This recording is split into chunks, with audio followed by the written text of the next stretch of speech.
বৈষম্য বিরোধী ছাত্র আন্দোলন দমাতে তৎকালীন প্রধানমন্ত্রী শেখ হাসিনার নির্দেশেই লেথেল ওয়েপন বা প্রাণঘাতী অস্ত্র ব্যবহার করা হয়েছে বলে জবানবন্দি দিয়েছেন সাবেক পুলিশ প্রধান চৌধুরী আব্দুল্লাহ আল মামুন। আন্তর্জাতিক অপরাধ ট্রাইব্যুনালের এক মামলায় ঢাকার মুখ্য মহানগর হাকিমের আদালতে তিনি এই জবানবন্দি দিয়েছেন। তার দেয়া জবানবন্দিতে উঠে এসেছে আন্দোলনের ওই উত্তাল সময়ে কিভাবে ছাত্র জনতাকে দমানোর পরিকল্পনা করা হয়েছে, কারা কারা এই পরিকল্পনার সাথে জড়িত ছিল।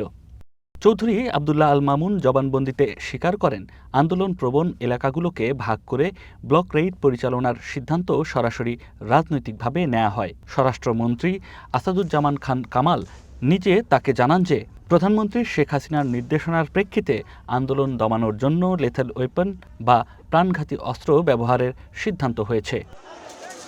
ওই জবানবন্দিতে পুলিশ প্রধান হিসেবে নিজের দায় এড়িয়ে যাবার প্রবণতাও দেখা গেছে। যদিও তৎকালীন ডিএমপি কমিশনার হাবিবুর রহমান ও ডিবি কর্মকর্তা হারুনুর রশিদ লেথেল ওয়েপন ব্যবহারে অতি উৎসাহী ছিলেন বলে তিনি জবানবন্দিতে উল্লেখ করেছেন। স্বরাষ্ট্রমন্ত্রী চাইতেন যে কোনোভাবেই হোক আন্দোলন দমন করতে হবে। প্রধানমন্ত্রী ও স্বরাষ্ট্রমন্ত্রীর নির্দেশেই আন্দোলন দমনে হেলিকপ্টার ব্যবহার ও প্রাণঘাতী আগ্নেয়াস্ত্র ব্যবহার করে অনেক মানুষকে হতাহত করা হয়েছে বলে স্বীকার করেন সাবেক পুলিশ প্রধান। 18 জুলাই ঢাকার police commissioner Habibur Rahman Chinese rifle ব্যবহার করে গুলি করার নির্দেশনা দিয়েছেন বলেও জবানবন্দিতে সাবেক আইজিপি উল্লেখ করেন। পাশাপাশি র্যাব দিয়ে গুম ও ক্রসফায়ারের নির্দেশও প্রধানমন্ত্রীর দপ্তর থেকে আসত বলে জবানবন্দিতে বলেন তিনি। তবে জবানবন্দিতে তিনি দাবি করেছেন তার সময় এ ধরনের আদেশ আসেনি।